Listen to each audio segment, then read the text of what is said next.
Whatever I did right to be before you, I love myself for that. You began this seminar with giving us a choice, whether we want to talk about our miscreations or lack, or to take thought beyond. Well, I would like to take thought beyond. The thought that I want to take beyond is my love for you and what that means for the future of Abraham Hicks and my place in it, and feeling comfortable with the fact that at some point in time, when Jerry makes his transition, or certainly when Esther does, that a divine spark of this movement, of this teaching, this flowing, will end. And I know that there will be so much in the archives, but the living, breathing spark that exists will not ever exist again. Well, not in this unique way. In other words, but you've got to know that man has been an extension of that which we are from your first exposure to physical life experience. Mm-hmm. And Source has never stopped interacting. And while we agree that those who find alignment to the degree that Esther has, and that are able to articulate it as clearly and succinctly and with as little clutter as possible, we know that they are unique, but they will always be present. In other words, even now, this room is full of those who are coming into vibrational alignment. This is not Jerry and Esther did not sign on for a movement. In fact, if you use the word Abraham follower to Jerry, he'll do everything he can to stop that from happening. He does not want followers, nor does Esther, nor do we. No question. What we are all about, from the first word that Esther has translated for us, is igniting in you your connection with that which we are. And you've done that to perfection. And nothing would please us or Jerry and Esther more than to hear you say, one after another, I've got it, I'm on my own. I've got it, I'm on my own. I'm self-sufficient. I'm tuned in, tapped in, turned on. And nothing is more pleasing than, as different people have brought different things to Jerry and Esther.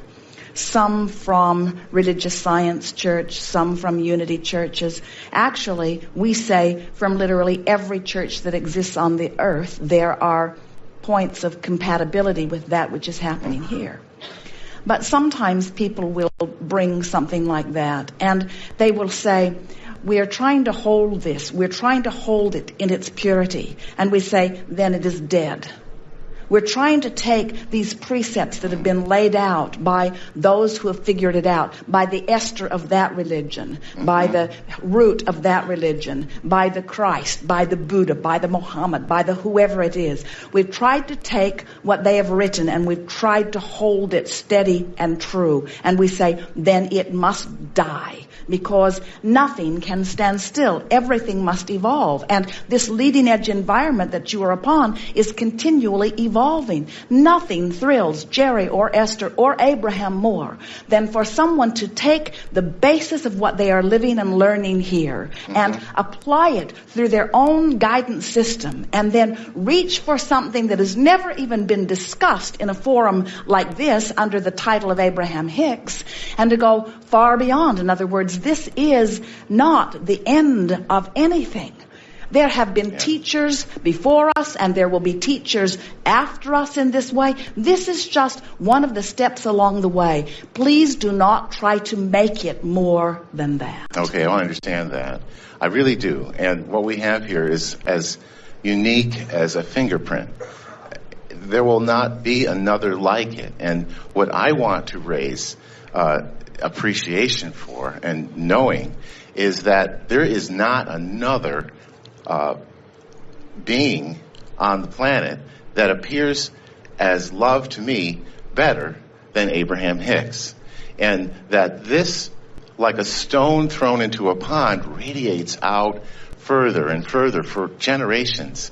And whatever it takes to take this beautiful expression expressing the creative force that goes through Esther as you are, whatever it takes to amplify that, to bring that forth, I would want assurance that happens in some way, most efficient way possible. Well, we have to give you assurance that will happen because man continues to ask and source continues to answer, and there will always continue to be those who come into vibrational alignment.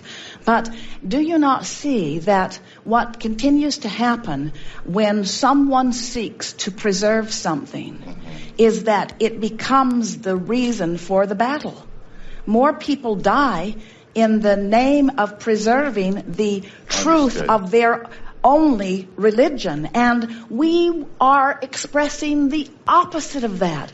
We want to hear you say, Abraham, I think I'm getting the hang of this, and now I'm going to do my best to express it in my unique way. We would far rather hear that from you than, Abraham, no one has ever said it so purely, and how can we preserve these words? And we say, put them in a can, bury them in the ground, and then fight over them 2,000 years later and use them as your excuse to kill a whole bunch of people. That's not what this is about. This is about self-empowerment, you see. And so we said to Jerry and Esther, they began recording. They've recorded every word that has ever come through Esther on our behalf. Every word, or nearly so. They did a radio show with HIcks the other day, and it was not recorded, and Esther was stunned. Oh, lost Abraham words out there in the universe. In other words, and we've teased them for a very long time. We say, you'd need another lifetime to listen to the recordings.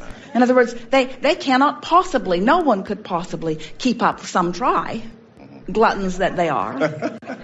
But you could not possibly keep up with it. And so we want you, and we can feel, we understand your intent. In other words, we know that when you have, for whatever reason, been away from the clarity that causes your alignment, when you find it, you want to preserve it. But we want to say to you that there will always be those who will make their way to alignment. And we also want to say we are not the only path to alignment. And we also want to say that the path that Esther provides, the channel, the open vortex that Esther provides, is just the beginning of many, many, many, many more. More and more of you, even as you are listening in an environment like this, are coming to understand that you have as much access to this information as Esther, and you are expressing it through your process, Absolutely. You see.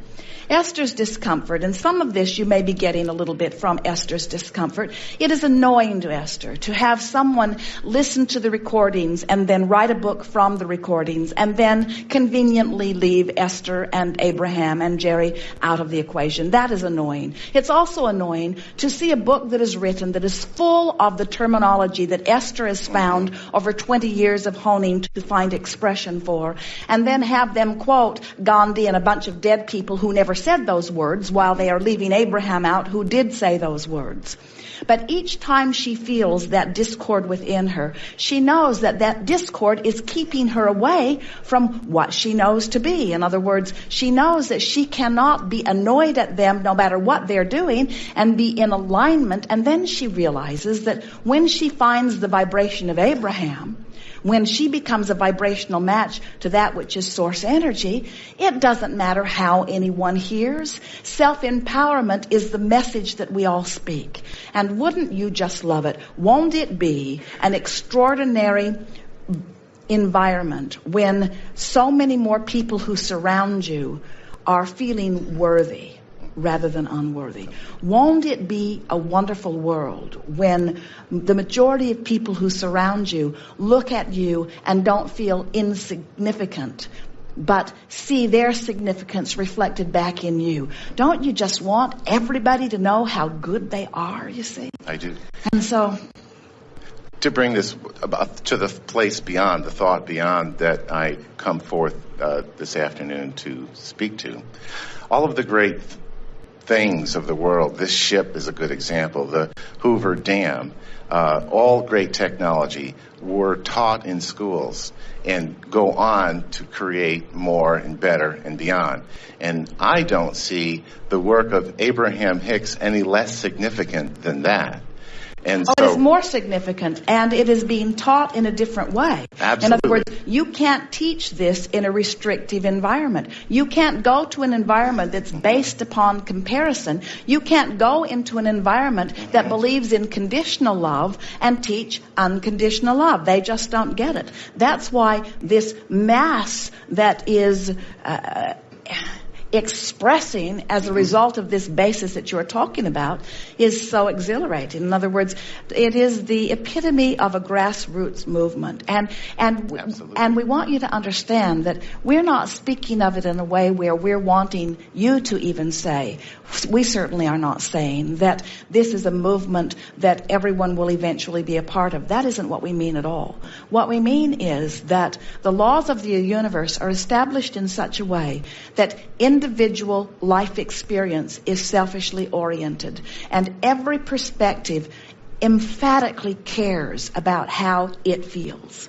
And as more people like yourself and like Jerry and Esther are deliberately feeling good and expressing through the example of their life the benefit of feeling good, and are taking every opportunity to fine-tune it in their own life and then speak about it to those who ask and who are ready to hear, all that's happening is that what inevitably happens anyway happens more deliberately, and that's what makes it more fun. You see, no one could ever hear of Jerry and Esther or of Abraham, and still the movement would be taking place, because people are inherently selfish, and they are always asking, and Source is always answering. And people are very clever at finding a variety of different ways that they get into the allowing mode. Do you know that those who gather in synagogues and temples and churches all over the world are actually finding their way of getting into the state of allowing?